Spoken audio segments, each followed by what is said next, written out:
some practice and education, I think, for all of us. There's many more things we can do than can't. And Langella is a real... He did a night at my studio, and he was saying, I'm probably one of the biggest practical jokers backstage. I'm the first person to hold on to somebody's shirt tail before they go on. But he said at 7:30, I insisted that no one come to my dressing room.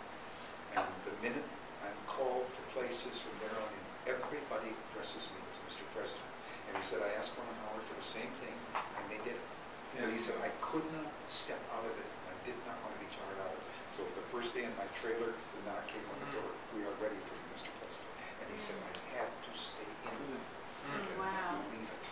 Yeah, those little games, on the one hand, you know, when they hit the press, they seem silly, but on the other hand, you know, that whatever it takes to allow you to stay, you know, into something as complex as what he was doing, because there was a great deal of technical stuff that had to be remembered and done historically. A lot of the dialogue is as it appeared in the process and tapes. So, yeah, he's also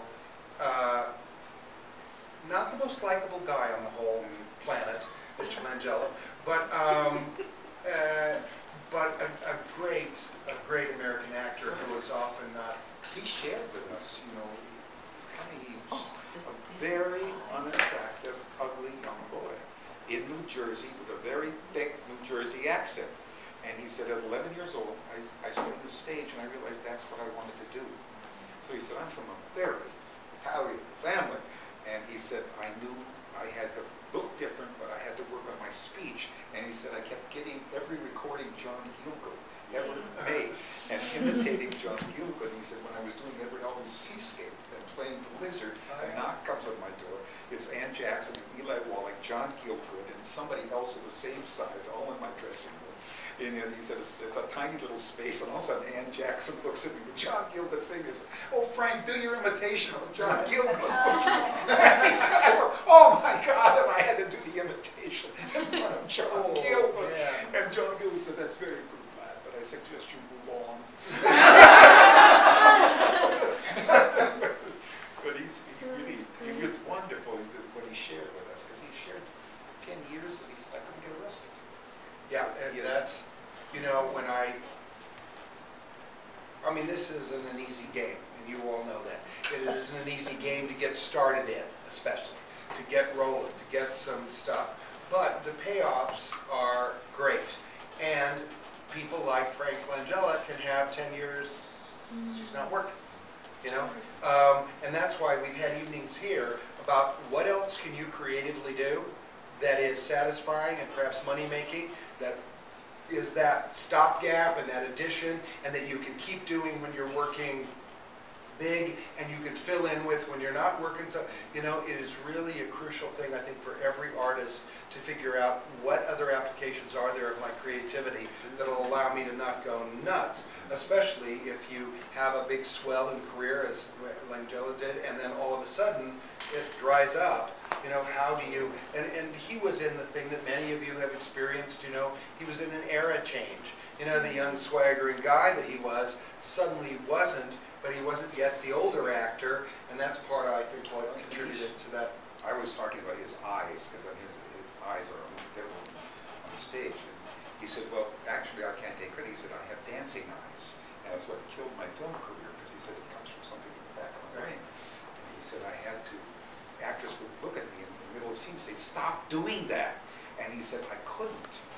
And he said, I found by looking up into the lights, it stilled my eyes. And he said, I really had to make that adjustment for film work, especially with the lights, because otherwise they dance. Well, this is something I want to add to.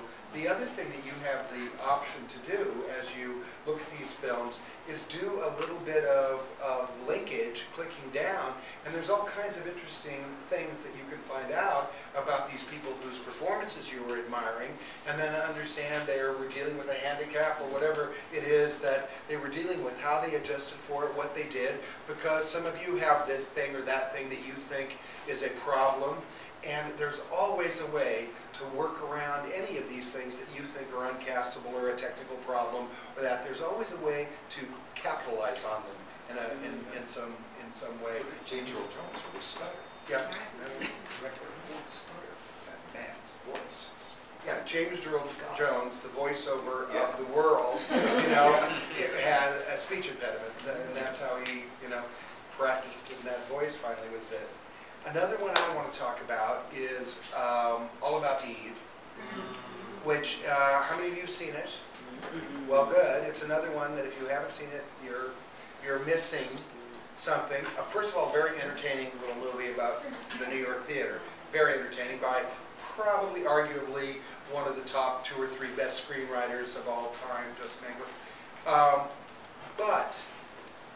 And there are many wonderful performances in it, all worth seeing, large and small. But the one I'm going to talk about is Marilyn Monroe, who literally, off of 3 lines, she has 3 lines in this movie separated by, you know, Betty Davis and George Sanders, and I mean a bunch of wonderful actors. And she has 3 lines that sort of establish an entire career. And she's someone who built a career off of a characterization of herself, you know, a created persona. And she introduces, she'd done a couple of films before that, small things, but in this movie, finally with a really class cast, she introduces this persona and in 2 or 3 lines establishes what proved to be a career that ended a little soon, but was a pretty spectacular career, and I think undervalued in terms of the actress that she was under all of that people just thought, oh, she's just a, you know, blonde and a figure. But when you go back and watch what she did, for instance, in Bus Stop, or Something Like It Hot, or various of her movies where she's really deft, especially in terms of knowledge of film and light and, you know, how to, I mean, she's really somebody to watch, I think. Arthur Miller made the most perceptive comment about her, that she's probably one of the most vulnerable people I've ever met, but that vulnerability came up and at the last second she would mock it.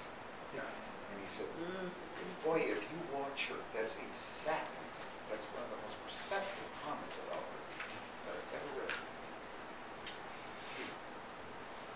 I gotta go flip the notes here.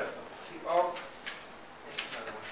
Now, you may not disagree about this, actually, because I know you love the play that this movie is based on, but I think Olivia de Havilland in The Heiress is a pretty amazing performance.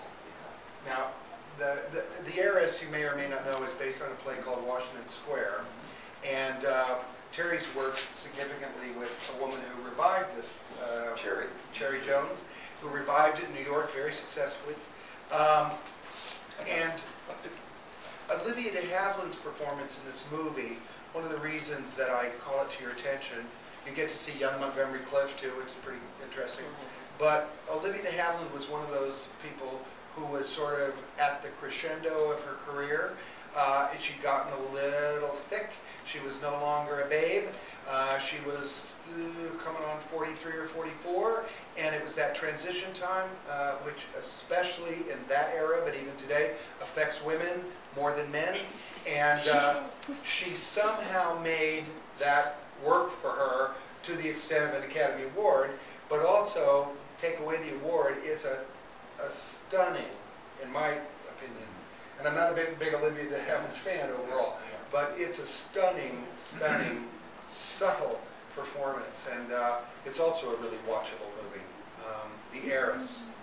And simple. It takes place on one set on a sound stage. I mean, they made a very simple, little tiny movie, and it really goes to show what filmmaking can be without explosions or gunshots or pyrotechnics. Nothing wrong with all those things. But you know, when a film is just 4 or 5 people working out a life situation, Who's Afraid of Virginia Woolf, which is an incredible translation of a magnificent play to a pretty magnificent motion picture. Edward Albee was saying, you know, he didn't get the screenwriting credit. And the man Bernard directed the movie. He wrote 2 lines. Let's stop at the such and such inn, and a few minutes later, let's go back to such and such. There were only 2 lines that were on Albee's, and Albee got no screenwriting.